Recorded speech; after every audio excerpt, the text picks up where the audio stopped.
আজকে রথযাত্রায় রবীন্দ্রনাথকে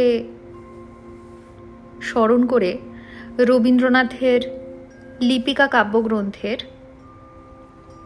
কিছু অংশ আমি আপনাদের সামনে পাঠ করছি।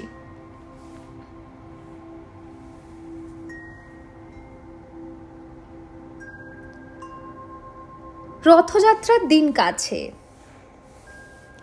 তাই রানী রাজাকে বললে, চলো রথ দেখতে যাই। রাজা বললে, আচ্ছা। ঘোড়শাল থেকে ঘোড়া বেরোলো, হাতিশাল থেকে হাতি, ময়ূরপঙ্খী যায় সারে সারে, আর বল্লম হাতে সারে সারে সিপাই সান্ত্রী। দাস দাসী দলে দলে পিছে পিছে চলল।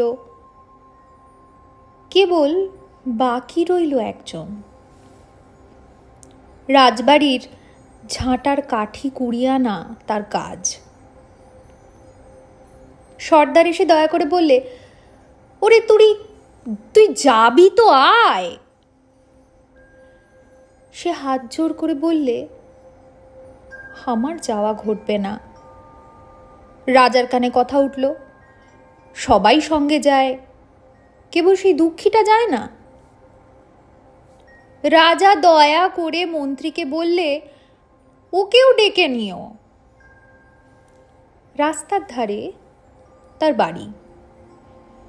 হাতি যখন সেইখানে পৌঁছলো, মন্ত্রী তাকে ডেকে বললে, ওরে দুঃখী, ঠাকুর দেখবি চল। সে হাত জোর করে বলল, কত চলবো? ঠাকুরের দুয়ার পর্যন্ত পৌঁছই এমন সাধ্য কি আমার আছে? মন্ত্রী বললে, ভয় কিরে তোর, রাজার সঙ্গে চলবি? সে বললে, সর্বনাশ, রাজার পথ কি আমার পথ? মন্ত্রী বললে, তবে তোর উপায়? তোর ভাগ্যে কি রথযাত্রা দেখা ঘটবে না? সে বললে, ঘটবে বই কি, ঠাকুর তো রথে করেই আমার দুয়ারে আসেন। মন্ত্রী হেসে উঠল, বললে, তোর দুয়ারে রথের চিহ্ন কই? দুঃখী বললে, তার রথের চিহ্ন পড়ে না। মন্ত্রী বললে, কেন বলতো? দুঃখী বললে, তিনি যে আসেন পুষ্পক রথে।